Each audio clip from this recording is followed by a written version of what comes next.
Money, politics, and sex, the three conversations when we grew up, was the taboo to never talk about. So this month, I'm doing a series of conversations in her Second State podcast to talk about money, one of those taboo subjects. I find one of the biggest fears women have is about money, investing, and just having conversations about money. So today I have Tulin Tran with me, and we are going to discuss why women need to know about investing, why investing is actually a feminine trait. And I'm so excited to continue with this conversation with Tuhlin. Welcome to Her Second Stage, the podcast dedicated to inspiring successful women in the next stage of their lives. I'm Hilda Lunderstedt, and I'm excited to share the lessons I've learned as I transitioned into my second stage. Join me on this exciting journey of sisterhood and remembering who we are at our core. Remember, no matter where you've been, the best is yet to come.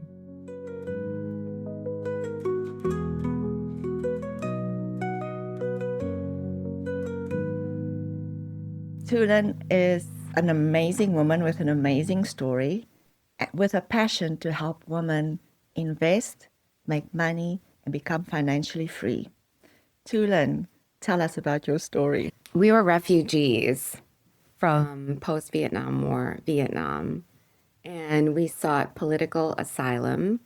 My father fought for the South Vietnam Army, which was the losing side. And so everybody knows now it's a communist country. So we grew up really poor, and I had really big desires, like really big dreams. And, the New York City is like the city of dreams. So we ended up in Queens, New York, and I wanted a Sex and the City lifestyle. I wanted a Manhattan apartment, which was so like out of the realms of like possibility at that point. I was always around money because it's New York City, and being Asian and immigrants, my parents wanted me to be a doctor, a lawyer, or in New York City, working in finance would be okay. Yes. Ever since I can remember, I always wanted to help people. And so when I learned of social work as a career, which is a job of like helping marginalized people or people that needed assistance, I thought, oh my God, that is for me. And so when my first job outside of school paid $18,000 a year, I was like, how's the Manhattan apartment going to come? I couldn't even afford like a one bedroom in the ghetto that we were living at. How could I live in downtown Manhattan? And so I taught myself how to invest by going to the library and picking up books from like legendary investors like Benjamin Graham, who was Warren Buffett's mentor, and Peter Lynch. And I would read newspapers also from the library. And I taught myself how to invest. What led me to social work was a very high level of empathy. And that also is what I believe led me to spot trends and become a good investor. That was my edge, having empathy. Some of my earliest investments was Apple in 2001 and NVIDIA in 2002, Amazon in 1997. And this was because I saw things that, maybe the general public, hedge funds and these other big pension funds or whatever didn't see just yet. That's what I want to share today with your audience, that there are some traits that women have built into us that make us really good at investing. I agree 100% with you, and I love that story. It's a beautiful story. Thanks for sharing. For a lot of women, it's almost guaranteed that there's going to be a part of your life where you're going to be single and need to make financial decisions, either through divorce, loss of a partner, and it doesn't matter what age you are, any of those things can happen. But it's so much harder when it happens when later in life. And I know you have a story where you lost your partner and was left fending for yourself. And how did you get through that with understanding your financial and investing? Did that help you? Oh my gosh. I mean, if it weren't for those skills, I wouldn't have made it out alive. So my husband died in 2019, and I had 3 small children to take care of. I was betrayed by my business partners. They did things like take my credit card and used it and didn't pay it. So instantly my credit score went to 400. So I had no cash and no credit. So I was in a really bad place. And I was trying to get employment. And I would say mom hours don't fit into office hours, because how can I be in an office, this is pre-pandemic, how could I be in an office, 9 to 5 while the kids' schedules were, 8 to 3 for school? And then if I worked after school, how could I be the mom that they needed during this very crucial time of healing, after losing their dad? I thought about driving for Uber. I wanted to work at Starbucks because as an earlier shareholder of Starbucks, I remember they pioneered part-time health insurance that could cover the kids also. But New York City is a really expensive place to live. And I moved back to New York City because that's where I had support in the form of my parents. So I was going to end up working like 3 jobs, driving for Uber, Starbucks, and, maybe cashiering or, whatever, like down the block or something so that I could be close to home, because I'd been like a cashier for like most of my teen years. And even then I could not afford rent and food. And then I would sit with myself and think, how do I know how to make money? What skills do I have? And then I remembered that I had been an investor, since I was a teenager. But I didn't have any money to put into the stock market. And so at that point, I was selling whatever I could. Like if I had, we had a fancier lifestyle and we were living off of my husband's salary, and it was a very good salary. And so if I sold, like, let's say a Chanel bag, I would have like $400, and maybe that would be food, for a week or 2. But certainly not enough to put into the stock market. And so I ended up selling my wedding rings, which was really hard to do. It was very tough. And, I felt like this physical thing was such a reminder of him and the life that we had together. But I had to do it after he came to me in a dream and he said, do it and, start a new life. And so I got a small amount of money, a couple $1,000s. I got an idea to invest, in the stock market and into Netflix. And I really believe that God was with me the whole time, because I invested in Netflix maybe 3 months before the lockdowns. And if you remember what happened to all of the stay-at-home stocks, they just like went through the roof. And then from there, I got a little bit of my confidence back. And then I was off to the races. I want to get back to that a little bit later. I want to just backtrack. When you were married, and obviously nobody plans for an early passing of a spouse. And I think a lot of women are in that position of not having the discussion. What if something happens to either one of us? Thinking that you're too young, nothing can happen, or like, let's leave the discussions or talks about it for later, older or for a little bit later.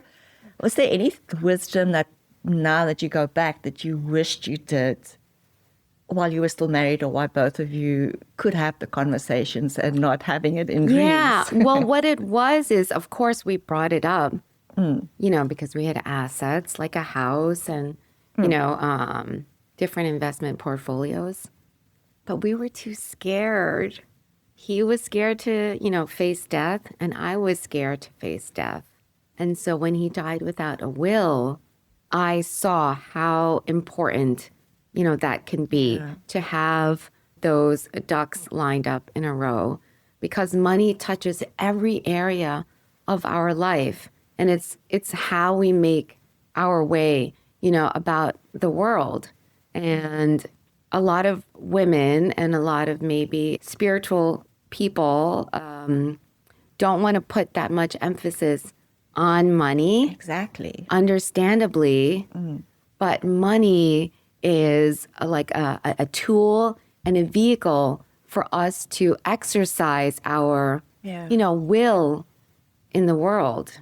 I think what you just hit on, like not having a will and the basic things in place, is so many people. I read an article where so many people don't have it, of all ages. They don't think, when my kids turned 18, I got their will and all of their HIPAA and all of that in place, because I don't have a say over my children anymore. And so that is, I think, one big thing like almost all people need to get in place.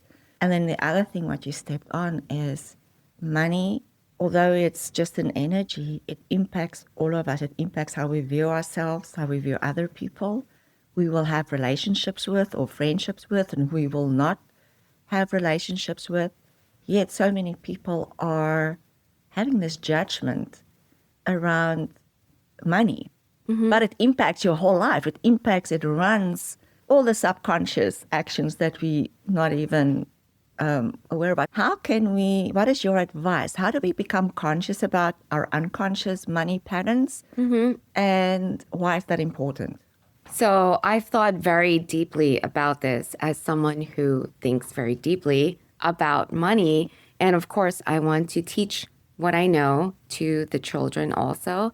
And I have 2 daughters. I like to remind my students that ignoring money or judging money, especially with spiritual people who do believe in a higher force and a greater force, that money was created by this greater force. So an ignoring of it is ignoring a big part of life. It's non-acceptance of a major part of life. And so I actually see money as a very powerful vehicle for personal transformation and self-mastery. Because it touches so many parts of our life, you cannot ignore it as much as you want to ignore it. A lot of my students are tarot readers or Reiki healers, and they think that they don't have to worry about money. But if you don't know where next month's rent is coming from, you're always in fight or flight, and then you can't serve at the level that you want to serve. And so money is like this very constricting thing that forces people to look at all of their judgments, to look at where their fears are, and because everybody desires more money so that they can bring themselves more ease and freedom. So when you come up against money, money helps you come up against your inner self-doubts, your self-limiting beliefs. And when you break through all of that, then, there is where, the freedom and, everything you want is, after you get through that. On the other side yes. that thing that you don't want to face. Yes. So money is an amazing tool for that. If you can just, kind of like flip the way, you look at it. I love that. Do you only teach female and only healers, or who do you find is showing up? Who wants to learn more about money? So it's really important for me to teach women and healers and also students because they are, our future. But I have a lot of male students, and I want to share with you one of my favorite stories about a stay-at-home dad. He had never invested before, and he was a personal trainer at, Gold's Gym. But now he's a stay-at-home dad because he has twins. And the wife was the breadwinner as a lot of women are in this day and age. So he did the cooking, cleaning, and shopping for the family. So one day he comes to me in middle 2020 and he says, "What do you think about Celsius, the energy drink?" And I said, "I've seen it. I've never had it." And he's like, "It's a really yummy drink. They have tons of flavors and it's pretty clean, not that many chemicals." And I was like, "Okay, sounds great. What do you see about it? What do you see?" I always ask them, "What do you see? What have you observed?" And he says, "Well, we used to carry it at the gym, and then I started seeing it at gas stations, and now it's at Costco because he does the shopping for the family. So he saw it being carried at Costco." And I said, "Oh, hold on a second. Costco, I know, is a highly profitable company. And as big as the warehouses are, they actually only carry a very limited number of SKUs. So they're very selective of the products that they carry. And Celsius being there was, to me, a sign of growth for the company." And then, so my friend showed me his research. It was indeed growing. Their revenues were growing. They were being sold in more places. The stock was trading at $2 to $3. And I said, "I think you have something here." So he made an investment. And then sometime in 2024, so he made the investment mid-2020, $2 to $3 a share. And sometime in 2024, the stock went over $300. So a $10,000 investment in 2020 would have yielded over $1 million. So 4 years later. Stay-at-home dad's life. That is a classic example of what I call intuitive investing. Yes, I want to get to intuitive investing, what that means and how do we develop that? So intuitive investing is a framework that I created through my own experiences. And so I think a good way of sharing that is through story. So one of my biggest wins was Apple in 2001, when I was just like this young kid that would ride the subways every day. And when you ride the subways in New York City, you see it's the biggest melting pot in the world. You know, young, old, brown, white, yellow people, rich, poor. Everybody rode the subways in New York. They had just come out with the iPod. And, as like a disgruntled teenager, I always had my earphones on and I was like listening to like CDs, right? And, but CDs were like, you can only listen to one CD at a time, batteries, whatever. So when the iPod came out, I was like, oh my God. And then I don't know if you remember, the ad was like 1,000 songs in your pocket. Yes. One of their early ads. And I was like, oh my God, I had to have that. So I like saved for it fervently. So I wasn't able to buy it right away. So I had to save for it. And then I would notice on the subways, people had the white headphones on, which was Apple. And because Apple had positioned themselves very geniusly as a premium product, I started noticing in a couple of months that people weren't putting their earphones away. They would like dangle them on their necks. Really? Showing off that they were an owner of an iPod. And so I started seeing more and more like white earphones. Yes. Mm-hmm. Because like the black headphones that everyone else had, they're ugly, whatever. You always put them away when you're done with it. And just people, they were showing off that they were like Apple iPod owners. And so that led me into thinking about, is Apple a public company?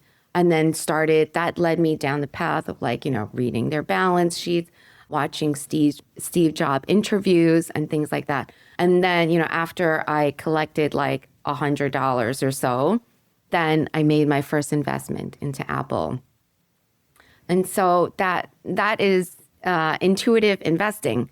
So all good ideas, all good investing comes from an idea that you have. But it's fascinating how you were the observer of how that trend started.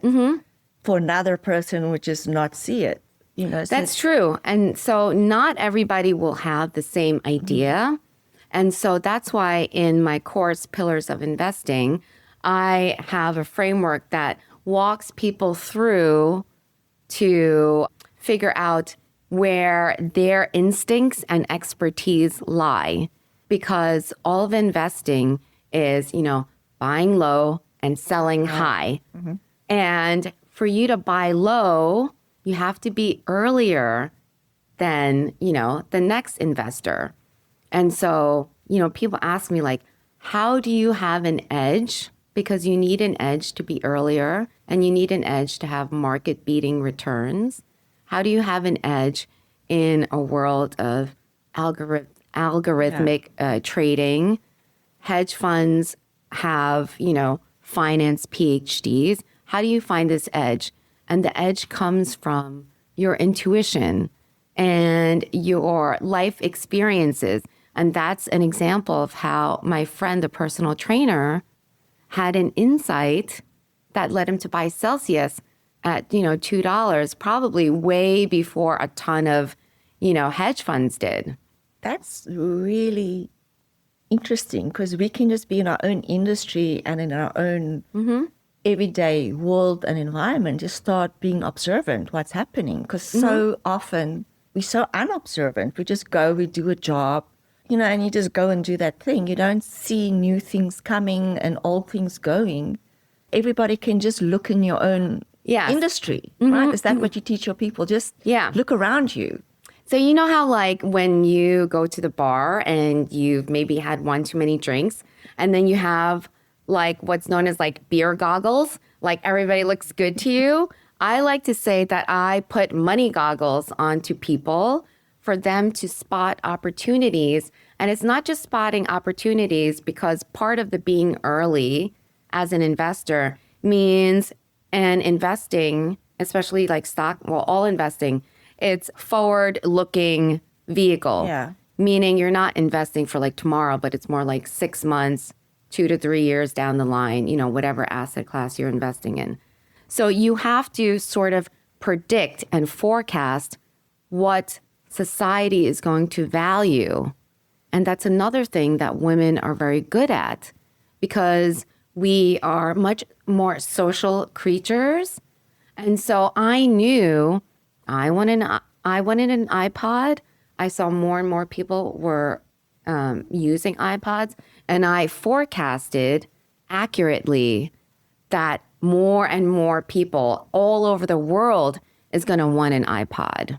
Interesting if people look back over their lives and think how many times they missed an opportunity because they didn't develop that intuition, or they didn't put their lenses on, their glasses on. And just thinking back how I started my business, I saw the trend in nutraceuticals where people didn't want to take pharmaceuticals anymore. They wanted to stay healthy. Yes. And that was led my path. So almost every person needs to just jot back their journey and see their life path, and it will give them the opportunities for the future. Yes. Is there a too late? Is there a I'm too old? I can't do this anymore. I'm 60, I'm 65. At what point do you get too old to invest? My students range from 11 years old to an 82-year-old grandma in India who wanted, her husband died, and she had to fend for herself now and sustain herself at 82. And so she wanted to learn how to invest in the Indian stock market. And all of the principles of investing are the same. And is she investing? She is investing. And I have another great story that I just heard of. A student of mine in her 70s, I'm guessing, it's not polite to ask. She had taken her family on a 3-week trip across Europe. Her entire extended family, 17 people for 3 weeks, through her stock market profits.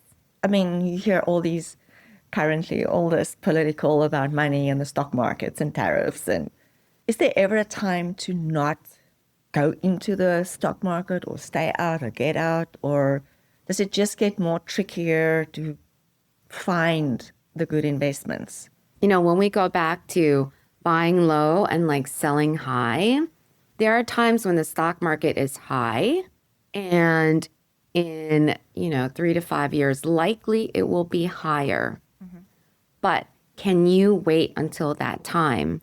And so responsible investing is not just having an idea, a really great idea, but it's also looking at your financial goals.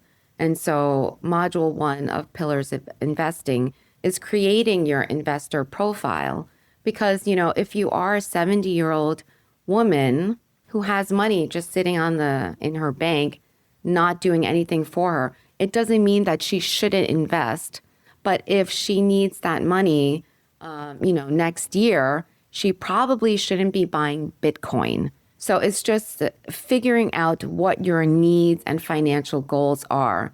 And there is definitely, an investment vehicle that can help you achieve those goals more easier. That out? Is that age related, or how do you figure out what your investment vehicle should be? Yeah. So the most important questions I found is you're figuring out your time horizon. And all of this will factor into your investment strategy. So the time horizon, your risk tolerance, because you have to be able to sleep at night.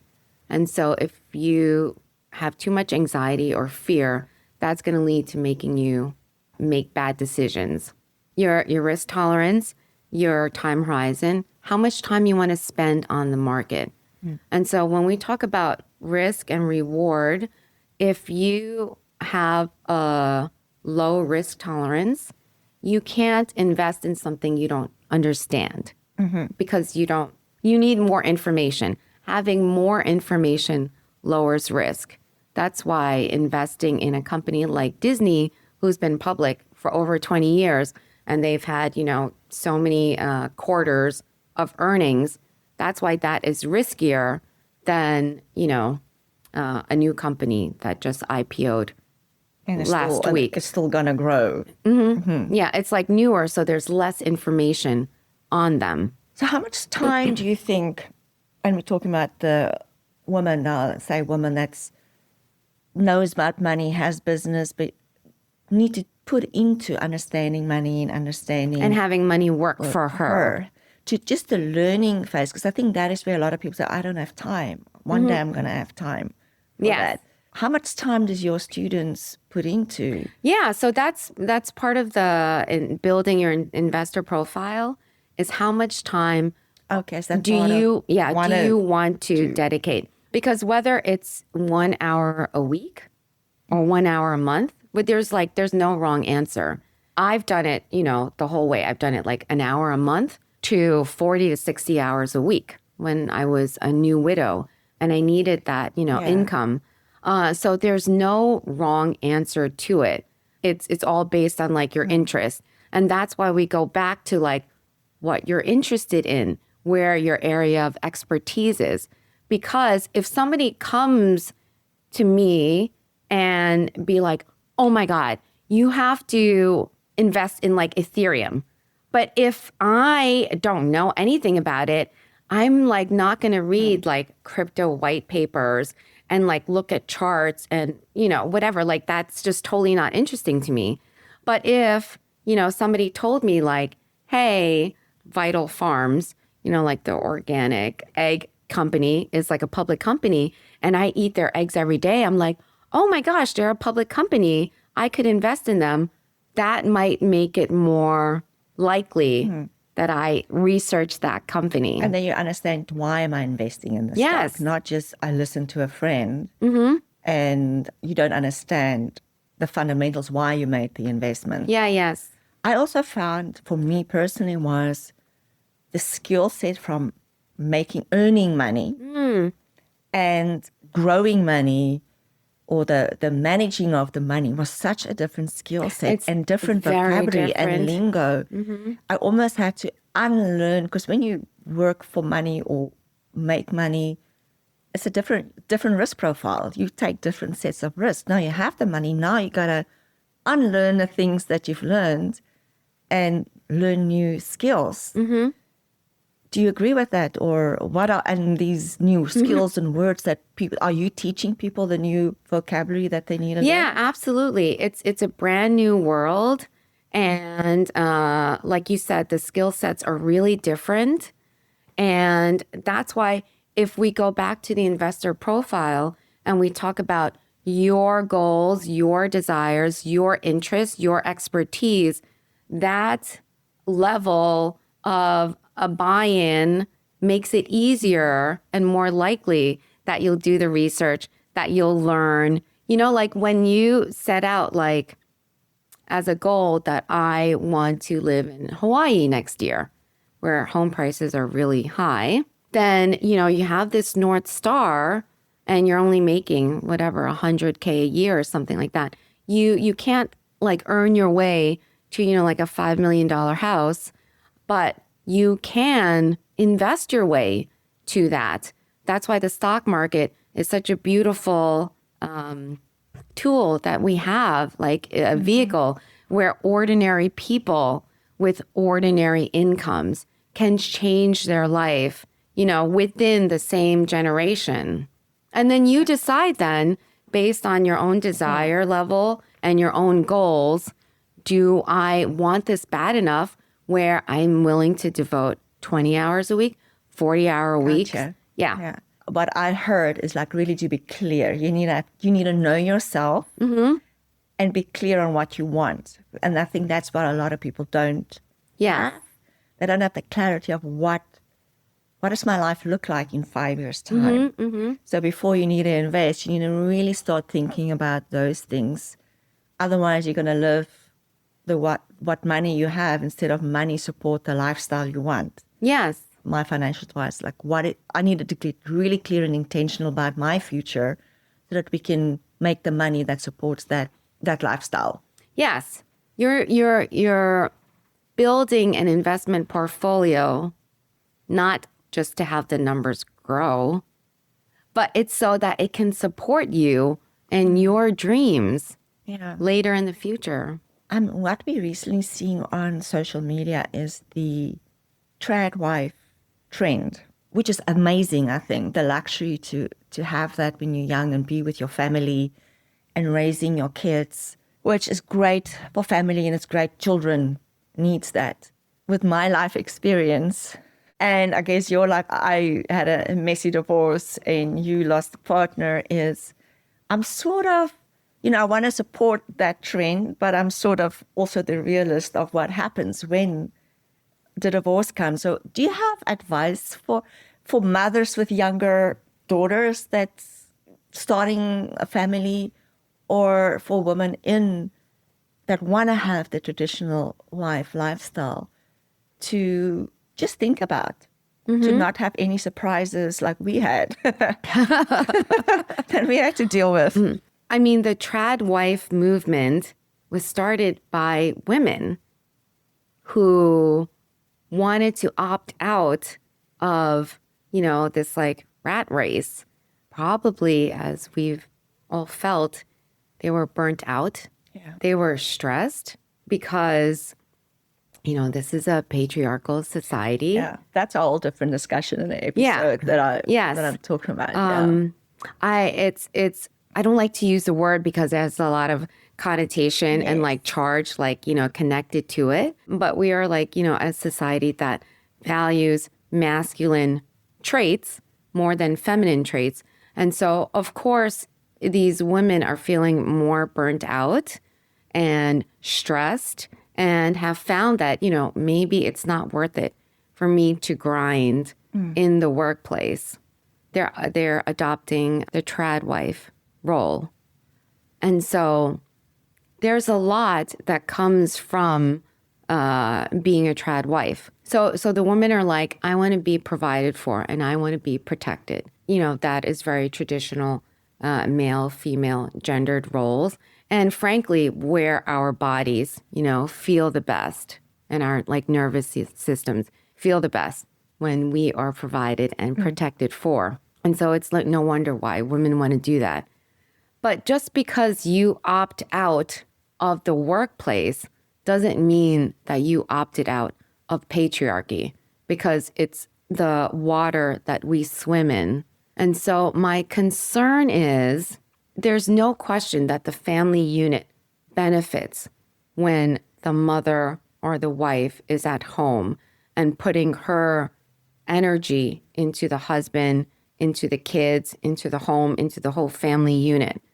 But what I'm getting at is the society continues to value masculine traits. So just because you've become a trad wife doesn't mean all of a sudden what you bring to the table is now equal to the masculine traits.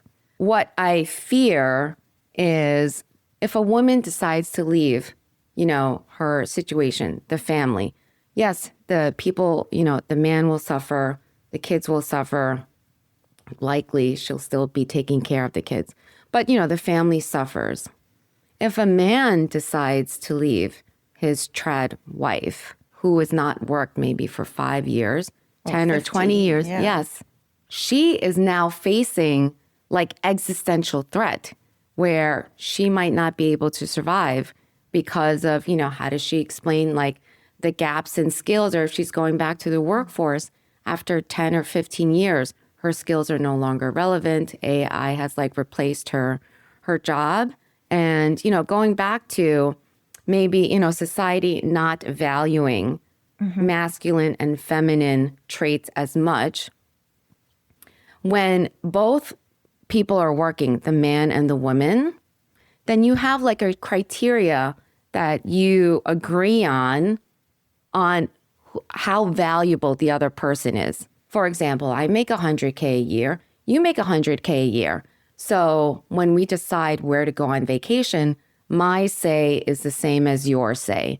If I get a job opportunity in California and we're living in New York, well, because we make equal amounts, like my say is the same as yours, because that's what society values.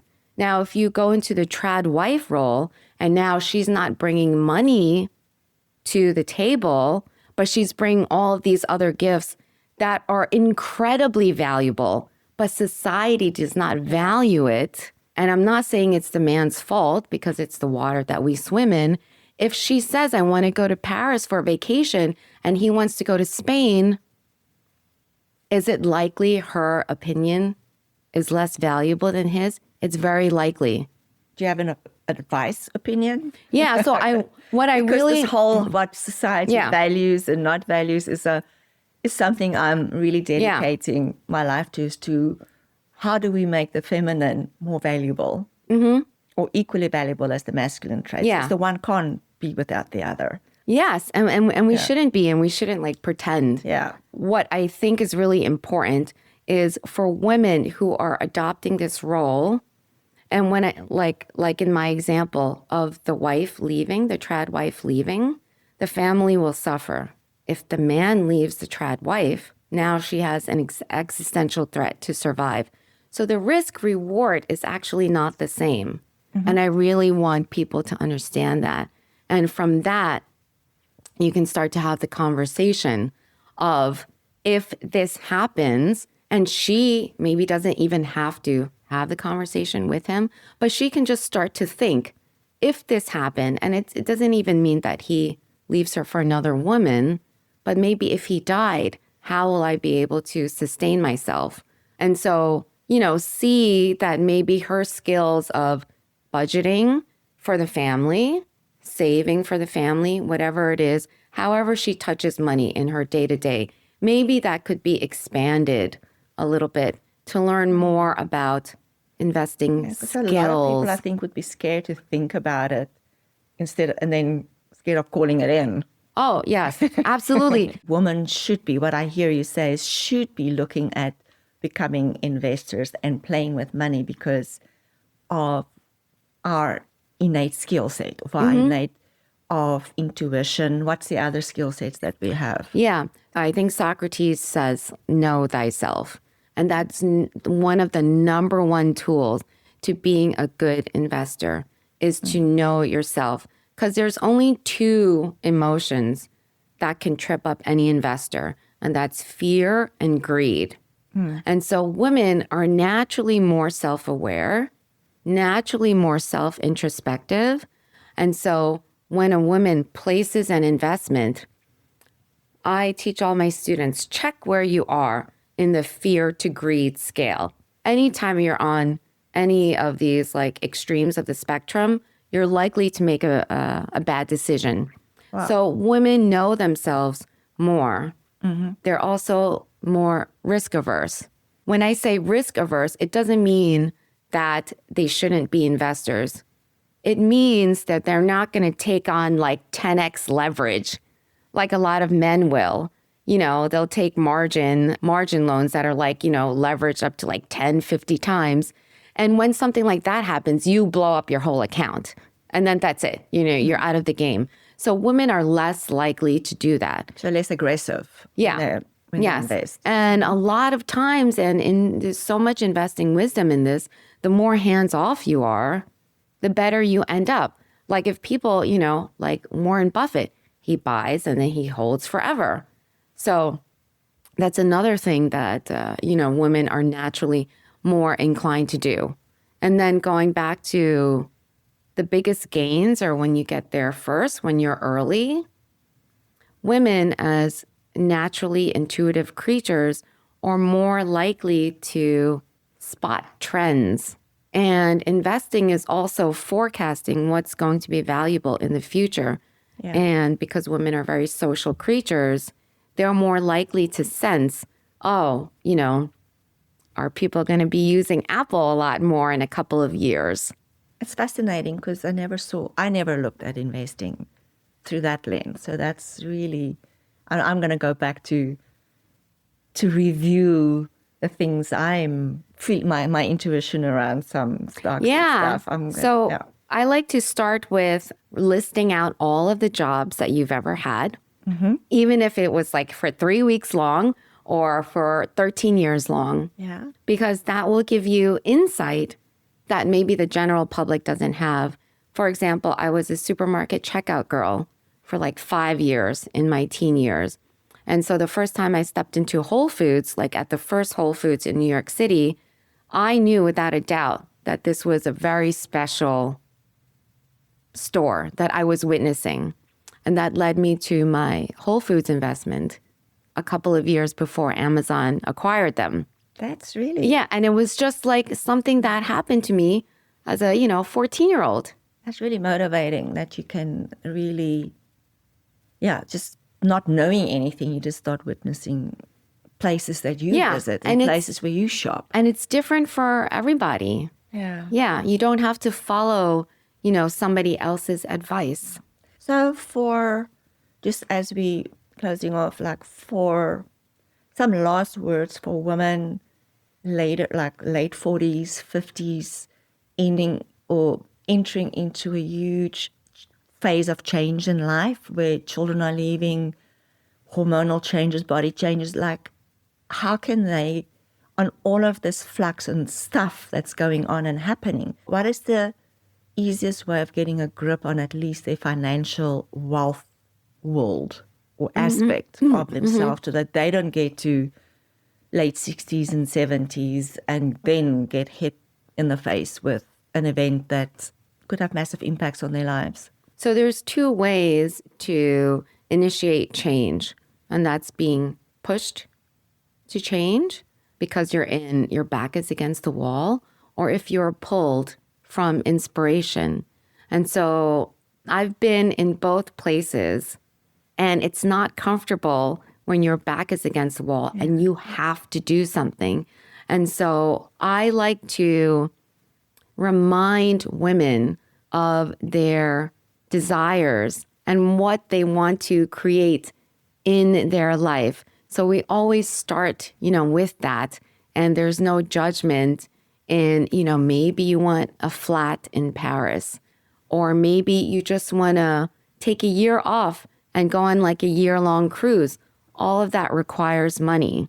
Putting a lot of focus on your desires helps you get over the inertia and the fear of, making investments. Once you push up your wall back against the wall, it's really a scary place to be in. It's a scary place. And then I like to say that scared money don't make money. Yeah. Because that's nice. your judgment is really clouded. And what I found in my other leg that's in technology is there's so much happening, and life is going to change so fast, and changes are coming at us, not just from our own internal world changing, but the external world is changing. So the more you embrace learning and learning about new things that you didn't think to learn about, the easier change would be. Financial empowerment is really a Trojan horse to self-empowerment.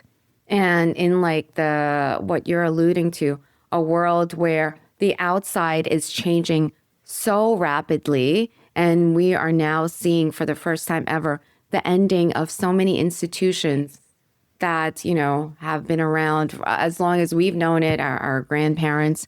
And so how do you become, you know, the pillar and the constant in your life? And a lot of times, you know, it begins with the financial piece, because like we said in the beginning of the show, it touches every aspect of your life.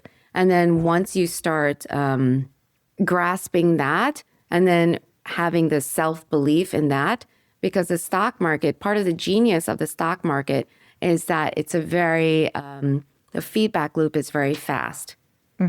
So you get in and out quickly. Yes. You don't have to wait 5 years for private equity exactly. or other startups. So you know where you are, if you're on the right path, very quickly. If you need to pivot, if you need to learn something else, you get that really quickly. And so if you really put in, you know, the time and effort, you start to really build a sense of achievement and self-trust, because everything came from you. And I want to address fear for a second. If you go back to my friend's story about Celsius, the energy drink, it was not scary for him because he had been tracking it and he saw it himself. Just like for me, nobody wants to lose money, but it wasn't scary. Because you knew the idea came from you. It was your own eyes that observed the trend. So it's not going to feel scary. It's going to feel like I see an opportunity and I'm going to take it. And I think also the patience in tracking the opportunity and not just get it and go and over. Yeah, that's another thing that women are very good at. Is timing or patience. Is just not as impulsive. And impulsive. I would say patience. I don't know if I'm there. But yes, the impulsive, we think and overthink and think again, many of us. Yeah, which could be good for investing. Right. Yeah. Well, that's amazing. And I think there's a lot of wisdom in all of your teachings. I follow you on Instagram, and every time I look at I think, where do you get your wisdom from? It's just from life. So amazing how you teach. Where can people just give us your Instagram, and where can people get hold of you? So I'm on Instagram teaching and just sharing my thoughts with the world at Tuhlin is Building, and a website, and my website, intuitiveinvesting.co. And you'll find my offerings, my courses, and my mentoring schedule. We will put the contact in our details as well in the episode. Tuhlin, to end off the discussion, and I want to thank you really for this amazing conversation. We have a question from a previous guest to you. And your question is, what do you love most about your human experience? I love that question. Yes, me too. I have thought about being human, like a lot, because it's really hard sometimes to be human, especially if you're like a sensitive person like me. So in the beginning, it was kind of hard to, I didn't know how to live because I was so sensitive. But then the flip side of that was that I really saw beauty wherever I went, in people. I'm so deeply moved by the displays of human resolve and human tenacity and just the bigness of, humanity's heart. I love that. And you for sure came from beginnings where a lot of adversity. So to see the beauty, to grow through that and see beauty in life, that shows the beautiful soul that you are. Thank you. It was lovely having this conversation with you, and hope we can do this again soon. Absolutely. Thank you. Thank you, Hilda. Let it ride.